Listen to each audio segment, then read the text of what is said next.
Okay, let's talk about something that affects so many of us, credit card debt. It Yeah. often feels like this convenient tool, right? But it can have these hidden financial risks that sort of creep up on you.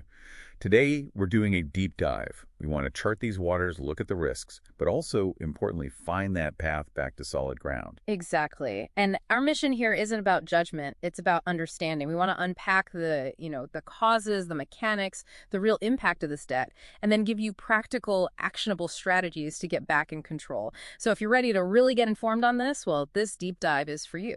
Absolutely. So let's start with what our sources call the silent erosion.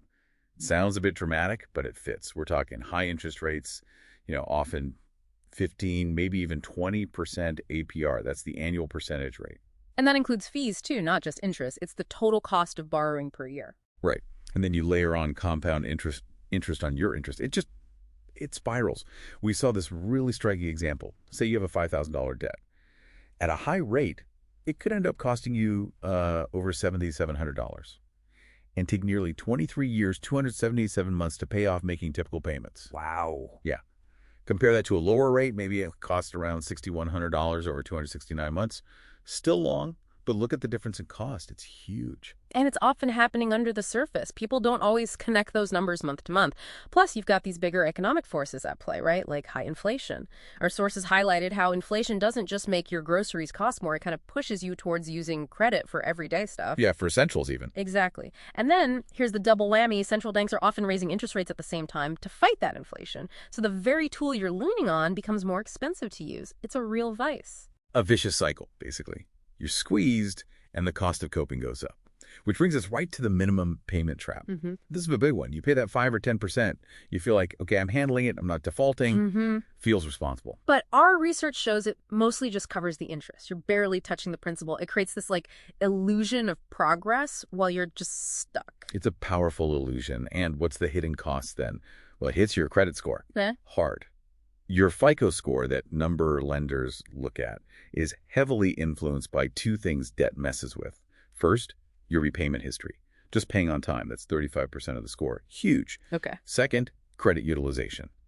That's how much credit you're using versus how much you have available. That's another 30%. You really want to keep that utilization below 30% if you can. Get above 70. Lenders see that as high risk. Right, so maxing out cards is really damaging. Okay, so we see the chains. Understanding is step one.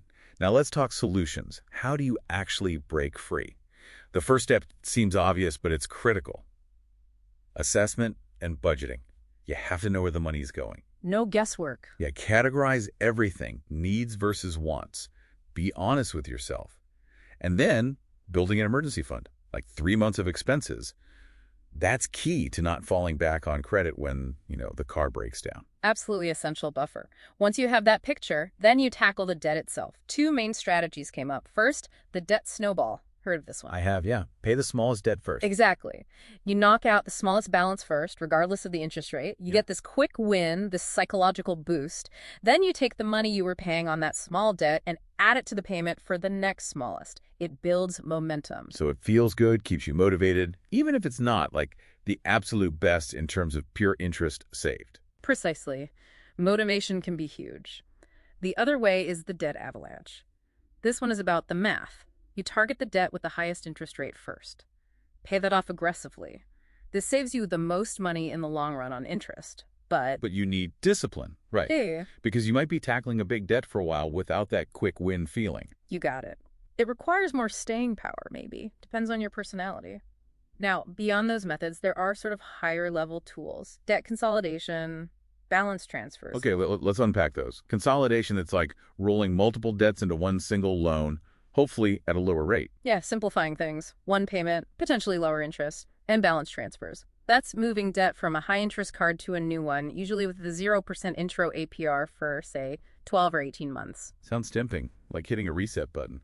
But there's a catch, isn't there? Our sources seem pretty clear on this. Oh, absolutely. These are tactical tools, not magic wands. They don't fix the underlying habits. If you consolidate or transfer a balance but keep spending the same way, you can end up in even more debt. Right, especially with balance transfers. That 0% is temporary if you haven't paid it off when the promo ends. RAM. The regular, often high interest rate kicks in, sometimes on the whole original amount. You have to read the fine print. So they can be useful, but only if you've already got a plan to change your spending and pay down the principal. Makes sense.